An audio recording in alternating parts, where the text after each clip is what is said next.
ప్రభుత్వం ప్రతిష్టాత్మకంగా చేపట్టిన అమ్మ ఆదర్శ పాఠశాలల మరమ్మత్తు పనులను నాణ్యతతో చేపట్టాలని బోధన్ ఎమ్మెల్యే పి సుదర్శన్ రెడ్డి అన్నారు.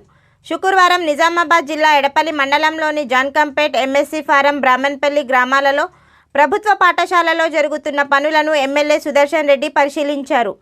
నిర్మాణ పనులు నాణ్యతగా ఉంటే చాలా సంవత్సరాలు మన్నికగా ఉంటాయని అన్నారు. వచ్చే విద్యా సంవత్సరం నుండి ప్రభుత్వ పాఠశాలల్లో పిల్లల హాజరు గణనీయంగా పెంచాలని సూచించారు.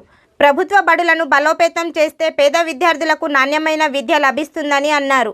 నియోజకవర్గంలోని అన్ని పాఠశాలల్లో మౌలిక వసతుల కల్పనకు తన వంతు కృషి చేస్తామన్నారు. గ్రామాలలో ప్రధాన రహదారులపై కేజ్వీల్ ట్రాక్టర్లు తిరిగితే కేసు నమోదు చేయాలని సూచించారు.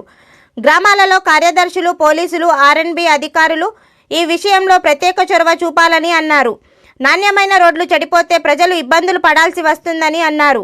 ఆయన వెంట రాష్ట్ర Urdu academy chairman Tahir Bin Hamdan, DCC అధ్యక్షుడు మానాల మోహన్ రెడ్డి, నాయకులు Puli Srinivas, ZP vice chairman Rajitha Yadav, Congress party నాయకులు బిల్లా రామ్మోహన్, జహీరుద్దీన్, కిషోర్, జాన్కంపేట్ గ్రామ మైనార్టీ శాఖ అధ్యక్షుడు Taher, Jayavardhan Goud, Vijay Kumar, Bhaskar Reddy, Jaitapur single window chairman Narayana, Jakkam Balingam, Amjad Ali, Ashfaq Hussain, Midde Chinnaiah, Chikkal Laxman, చిల్క Ravikumar, Gadari Hanumanth Reddy, Anil Reddy, Sai Reddy, Pramila, Gangaram, మిద్దె సంపత్ కుమార్ తదితరులు ఉన్నారు. రేపు రాబోయే రోజుల్లో మన విద్యార్థులకు ఏదుంటే బాగుంటుందన్న ఆలోచనతో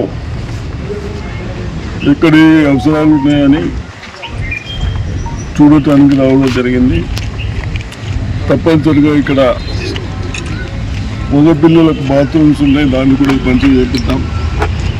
గర్ల్స్ ఆడపిల్లలకు బాత్రూమ్లు ఇవ్వన్నారు, అవి కట్టిద్దాం.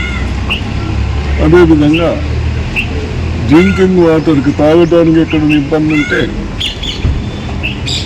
ఒక ట్యాంక్, డ్రింకింగ్ వాటర్కి వేరే ప్లస్ టాయిలెట్స్కి వేరే ఒక ట్యాంక్ పెట్టిద్దాం. అదేవిధంగా ప్రజలకు, పేరెంట్స్కు నేను రిక్వెస్ట్ చేస్తూ ఉన్నాను, మీ అందరం మన పిల్లల్ని చదివించుకోవాలి. ఇన్ని ఏమున్నా చదువు ఉంటే ఒక తెలివి ఉంటుంది. అందరికీ జాబులు రావు కానీ వచ్చే వాళ్ళకి జాబులు వస్తాయి. చదువు ఉన్న వాళ్ళు ఏదైనా పని చేసుకొని బతకొచ్చు. మనకున్న చాలు భూములతో దాని మీద బతకలేరు. కాబట్టి ఇప్పుడు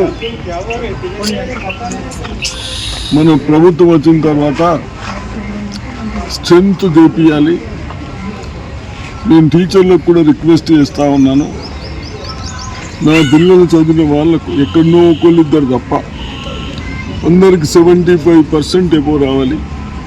ఒకళ్ళు మ్యాథ్స్, ఒకళ్ళు ఇంగ్లీషు, ఒకళ్ళు సైన్స్, ఇటువంటి చెప్పేవాళ్ళు తప్పనిసరిగా టీచర్లకు కూడా కోట పెడతాం. ఆ విధంగా వాళ్ళు కూడా చేతను ప్రయత్నం చేస్తారు. కాబట్టి బయటకు పోతే బహుశా పిల్లవాడికి ఎంత తీసుకుంటున్నారా బాబు? మంది ఎత్తుకు సంవత్సరానికి ఒక్క పిల్లవాడికి కనీసం 2,000 అన్నా, ఇద్దరు పిల్లలు ఉంటే 40,000 అవుతా ఉన్నాయి. మనం చాలని దాంతో పిల్లల్ని చదివించాలి. కానీ తప్పనిసరిగా ఇక్కడ కూడా మన టీచర్స్, ఉపాధ్యాయులు మంచిగా చదువుకునే వాళ్ళు ఉన్నారు. కాబట్టి వాళ్ళు మనం కోఆర్డినేషన్తో మన పిల్లలకు ఎడ్యుకేషన్ ఇప్పిస్తే బాగుంటుంది. దయచేసి విలేజర్స్ కూడా ప్రతిదానికి ఇన్వాల్వ్ అయ్యి ఎక్కడన్నా అవన్నీ బాధలు పెట్టద్దు. అదేవిధంగా మరి ప్రతి విలేజ్లో ఫుడ్ కూడా కొద్దిగా ఏ విధంగా చేస్తే బాగుంటుందో అది కూడా అందరితో మాట్లాడి స్కూళ్ళలో చేసుడా, పక్కకి చేసి పంపించుడా, అవి కూడా ఆలోచిస్తాం. కానీ ఇప్పుడు ఇంజనీర్లకు కూడా చెప్తా ఉన్నాను, మీరు అనవసరము నేను మొన్న బాత్రూమ్ సంఘంలో ఈ మగ పిల్లలకు చేసుకోవడానికి ఇసుంటుందే కానీ ఇంకా మంచిగా చేసినాం. టైలెట్స్ వేయకుండా ఏ విధంగా అయితే మనం స్లాబ్ వేసి ఆ కింద కాంక్రీట్ వేసి ఆర్సీస్తో స్లాబ్గా చేస్తే అది బాగుంటుంది. కాబట్టి దాన్ని కనీసం ఎట్ టైం ఒక 5-6 పిల్లలు పోయేటట్టు కేవలం 2,50,000 వేసాం. ఇక్కడనేమో మీరు అందరూ 6-7 lakhs అంటా ఉన్నారు. అది కరెక్ట్ కాదు. ఎక్కడ కూడా టైలెట్స్ వేయొద్దు. టైలెట్స్ వేస్తే యూరినర్ అందులో ఇరుక్కపోయి స్మెల్ వస్తుంది, నీళ్లు ఉన్నాయి, మళ్ళీ ఆ పిల్లలు పోలేరు. వాళ్ళకు దయచేసి అటువంటి ఇంజనీర్లు అటువంటి ఏదైనా చేస్తే తప్పనిసరిగా వాళ్ళ మీద యాక్షన్ తీసుకుంటాం.